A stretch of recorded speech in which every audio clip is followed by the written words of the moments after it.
If you have a pension plan or an RRSP or even a TFSA, there's a very good chance that your money is sitting in something called a mutual fund right now. And nobody's going to tell you whether that's actually a good thing or not. Well, today I'm going to fix that.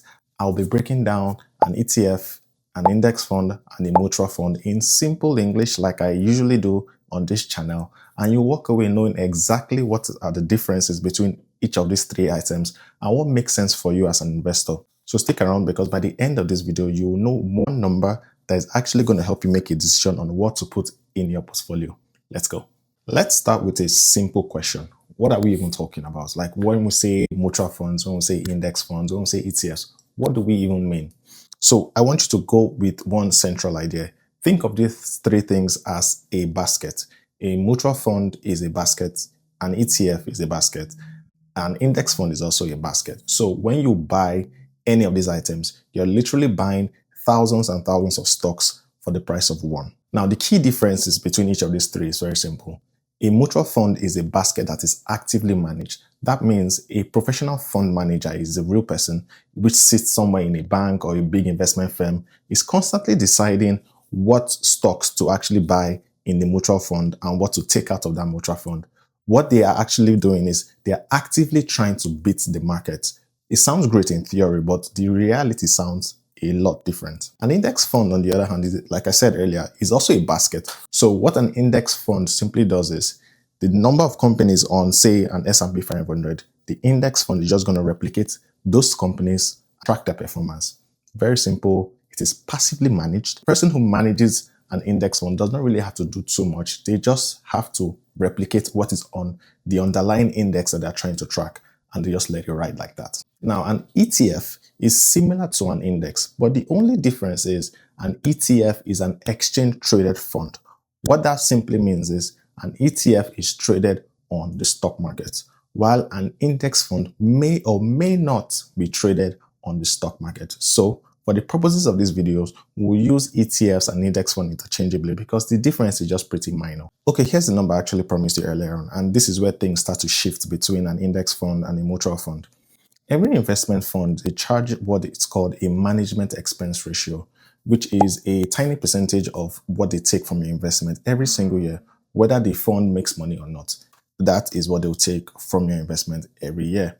And on average, in Canada, the average management expense ratio is around 2% for a mutual fund. And it may sound tiny, right? 2% is actually small in relative terms, but over a long period of time, you would actually see the huge impact on your portfolio compared to if you had invested that money in an ETF or an index fund.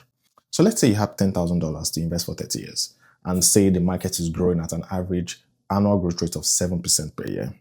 Now, with a mutual fund charging a 2% management expense ratio, you would end up with a net growth of $43,000. But if you had invested that money in an ETF that was charging a 0.2% management expense ratio, you would end up with around $74,000. The difference between a 2% MER and a 0.2% MER is $31,000 after 30 years.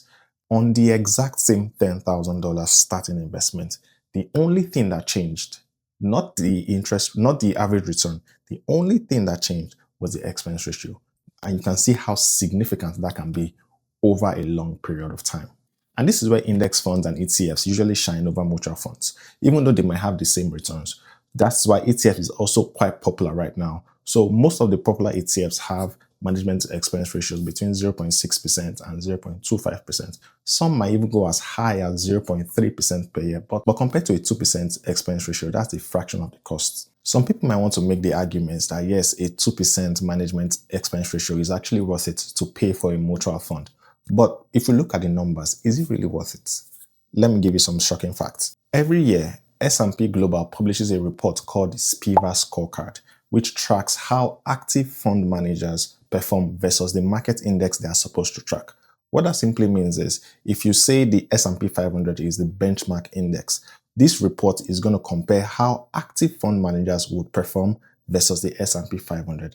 And the results are pretty consistent. And actually, they're quite humbling. When I looked into this report, it actually surprised me. Over a 10-year period, 85 to 90% of actively managed funds in Canada underperformed their benchmark index, meaning a simple low-cost ETF performed better than actively managed funds by 85 to 90% of the time.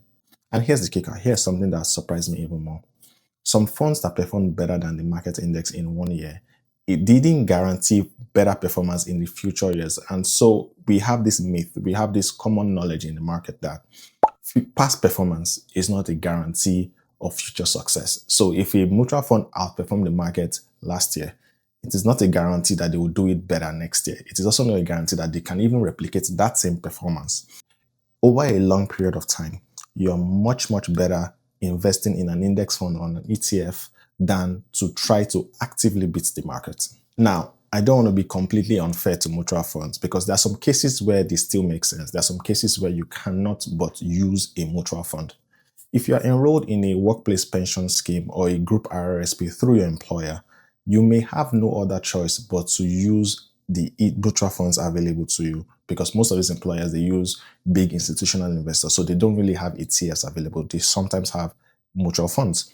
In that case, just pick the mutual fund that has the lowest management expense ratio available, the lowest MER available, and take full advantage of your employer matching. Always know that free money first, free money always. So if your employer is willing to match, hey, go for it.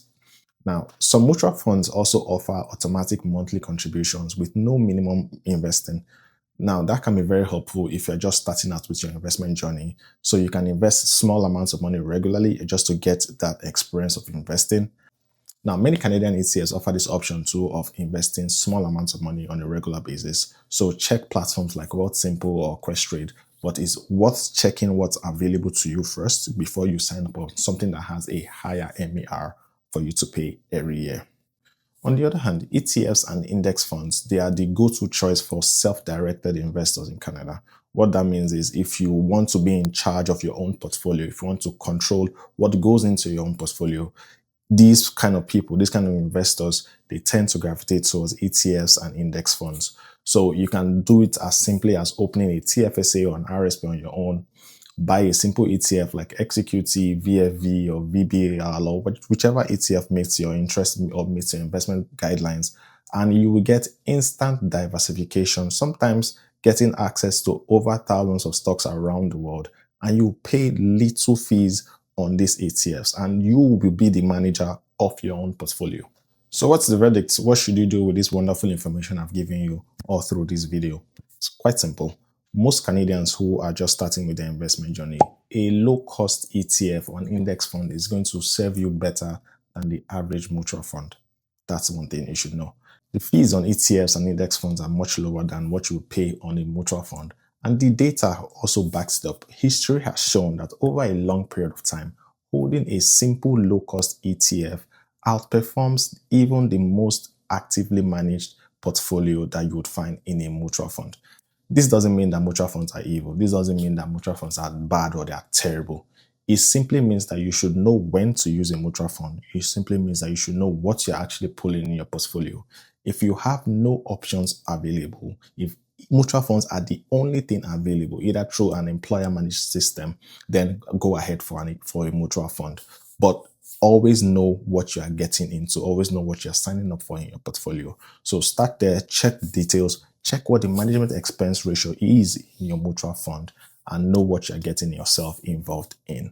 If you like this video and you want to see more content from me, please leave a like, tell somebody about my channel, subscribe, and I'll see you on the next one.